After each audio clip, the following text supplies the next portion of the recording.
नमस्कार। देश और दुनिया की तमाम फटाफट खबरों में आपका स्वागत है। खबरों के लिए आपसे निवेदन की यदि आपने हमारे चैनल को सब्सक्राइब नहीं किया तो कृपया करके आपके अपने चैनल को सब्सक्राइब कर लें।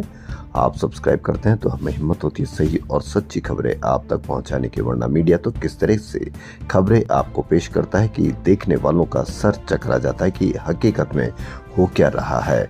इसलिए देश और दुनिया की फटाफट खबरों में और उन खबरों को देखने के लिए आप अपने चैनल को सब्सक्राइब कर लें। तो क्या है वो बड़ी खबरें। अमेरिकी उपराष्ट्रपति जेडी वेंस ने ईरान के साथ हुए समझौते की आलोचना कर रहे इजरायली नेताओं पर निशाना साधा है। उन्होंने कहा कि जो लोग इस डील का विरोध कर रहे हैं उन्हें जमीनी हकीकत को समझना चाहिए। पत्रकारों से बातचीत में वेंस ने कहा कि अगर वे प्रधानमंत्री बेंजामिन नेतन्याहू की सरकार का हिस्सा होते तो दुनिया में अपने सबसे बड़े और ताकतवर सहयोगी अमेरिका पर इस तरह के सवाल नहीं उठाते। वेंस ने कहा कि इस समय पूरी दुनिया में डोनाल्ड ट्रंप ही ऐसे नेता हैं जो इसराइल के प्रति सबसे ज्यादा सहानुभूति रखते हैं। उन्होंने इसराइल के राष्ट्रीय सुरक्षा मंत्री इतामार बेन गवीर और वित्त मंत्री बेजालेल स्मोट्रिच की आलोचना करते हुए कहा कि सिर्फ सैन्य कार्रवाई से हर समस्या का समाधान नहीं निकाला जा सकता है।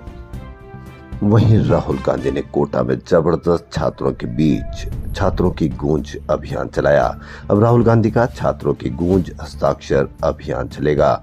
बोले पेपर लीक, महंगे फीस और बेरोजगारी पर छात्रों की आवाज सरकार तक पहुंचाएंगे। मीडिया वालों से निवेदन है कि अगर कुछ समय मिल जाए तो आम आदमी यानी गरीब आदमी की जेब से 3.5 लाख करोड़ रुपए अगर निकल परीक्षाओं के माध्यम से तो उनकी भी थोड़ी बात कर लिया जाए। हर चीज मास्टर स्ट्रोक नहीं होती है। लोकसभा में नेता प्रतिपक्ष राहुल गांधी ने छात्रों की गूंज नाम से देशव्यापी हस्ताक्षर अभियान शुरू किया है। उन्होंने गुरुवार को कहा कि यह अभियान पेपर लीक, परीक्षा में गड़बड़ियां, महंगी शिक्षा, बेरोजगारी जैसे मुद्दों को सरकार तक पहुंचाने का मंच बनेगा। राहुल गांधी ने कहा कि छात्रों से अभियान से जुड़ने और अपने सुझाव देने और याचिका पर हस्ताक्षर करने की अपील की है। राहुल गांधी ने एक्स पोस्ट में अभियान का लिंक शेयर किया। लिखा है कि जिन छात्रों के सपने पेपर लीक, परीक्षा संबंधी समस्याओं या बढ़ती फीस की वजह से प्रभावित हुए, उनके लिए यह अभियान एक आवाज बनेगा। उन्होंने कहा कि ज्यादा से ज्यादा छात्र इसमें शामिल होंगे तो उनकी मांगे उतनी ही मजबूती से सरकार तक पहुंचेगी। राहुल गांधी ने वीडियो मैसेज में कहा कि कोटा में आयोजित छात्रों की गूंज कार्यक्रम को देश भर के छात्रों का जबरदस्त समर्थन मिला। लाखों युवाओं ने शिक्षा व्यवस्था पर उनकी प्रेजेंटेशन देखी और अपने विचार साझा किए।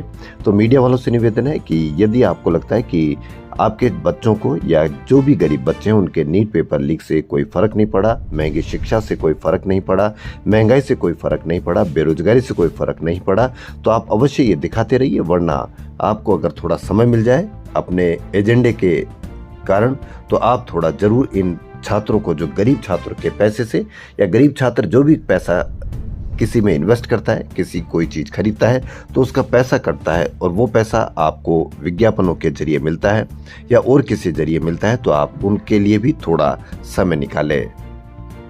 आपके बच्चे किस तरह से पढ़ाई करेंगे और किस तरह से उनका भविष्य बनेगा, यह आप इसका एक उदाहरण देखिए। ओडिशा में पहली से 8वीं की किताबों में 1678 गलतियां।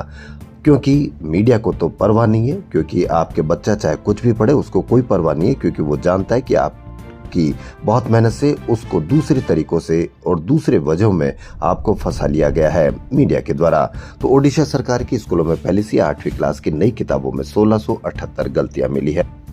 इसके उदाहरण आपको बताते हैं कि एक किताब में वैज्ञानिक सर आइजैक न्यूटन को पायलट बताया गया है। जी हाँ, पायलट बताया गया। यदि आपका बच्चा पायलट लिखकर आएगा, व्हाट्सएप यूनिवर्सिटी में भी और कुछ बताया जाएगा, तो आपका बच्चा किस तरह से अपने भविष्य को बनाएगा यह आप भलीभांति जानते हैं। ये किताबें सेशन 2026-27 के लिए नेशनल एजुकेशन पॉलिसी 2020 और ओडिशा क्यूरिकुलम फ्रेमवर्क 2025 के तहत तैयार की गई थी। स्कूलों तक पहुंचने के बाद शिक्षकों ने इनमें तथ्यात्मक, वैज्ञानिक प्रिंटिंग से जुड़ी कई गलतियों की ओर ध्यान दिलाया। इसके बाद मामला सरकार तक पहुंचा। मीडिया पर आप परवाह मत कीजिए, मीडिया पर कहीं पर भी कोई खबर नहीं आएगी, क्योंकि मीडिया जानता है कि इससे कहीं पर भी कोई आपको सरोकार नहीं है। आपका बच्चा बेरोजगार है, फर्क नहीं पड़ता। सबसे ज्यादा चर्चा उस गलती की हुई जिसमें वैज्ञानिक सर आइजैक न्यूटन को ग्रेटेस्ट पायलट बताया गया है। वहीं इसके अलावा कर्नाटक विधानसभा की तस्वीर को ओडिशा विधानसभा और हम्पी मंदिर परिसर की तस्वीर को कोणार्क सूर्य मंदिर के नाम से छापा गया है। किताबों में ओडिशा की नियमगिरी पहाड़ियों को झारखंड में दिखाया गया है। ब्रह्मपुर को गंजाम जिले का शहर बताने के बजाय जिला लिख दिया गया है। गेहूं और धान की भी गलत पहचान की गई है। कोई फर्क नहीं पड़ता मीडिया को, आप देखते रहिए, क्योंकि मीडिया जानता है कि उसने बहुत मेहनत करके आपको इन सभी समस्याओं से दूर किया हुआ है। मानसून का ब्रेक गुरुवार को लगातार 11वें दिन जारी रहा। राज्यों में इसका गंभीर असर दिखने लगा है। 30 प्रमुख राज्यों केंद्र शासित प्रदेशों में से 19 में 18 जून तक सामान्य से कम बारिश हुई। 7 राज्यों में तो वर्षा घाटा 60% से अधिक रहा। देश में अभी तक औसत वर्षा सामान्य से 38% कम रही। देश के 7 करोड़ से अधिक ईपीएफओ सदस्यों के लिए राहत भरी खबर। केंद्र ने 2025-26 के लिए कर्मचारी भविष्य निधि जमा पर 8.25% ब्याज दर को मंजूरी दे दी है। 2 मार्च को हुई ईपीएफओ के सेंट्रल बोर्ड ऑफ ट्रस्टीज की बैठक में दर तय हुई थी। यह लगातार तीसरा साल है जब ब्याज दर 8.25% रखी गई है।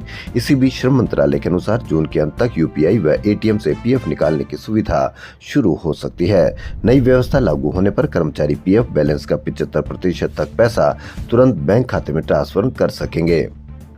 इसके लिए यूएएन सक्रिय होना, केवाईसी पूरी होना व खाता आधार, पैन व मोबाइल नंबर से लिंक होना जरूरी होगा। देश और दुनिया की तमाम फटाफट खबरों में फिलहाल इतना ही। धन्यवाद।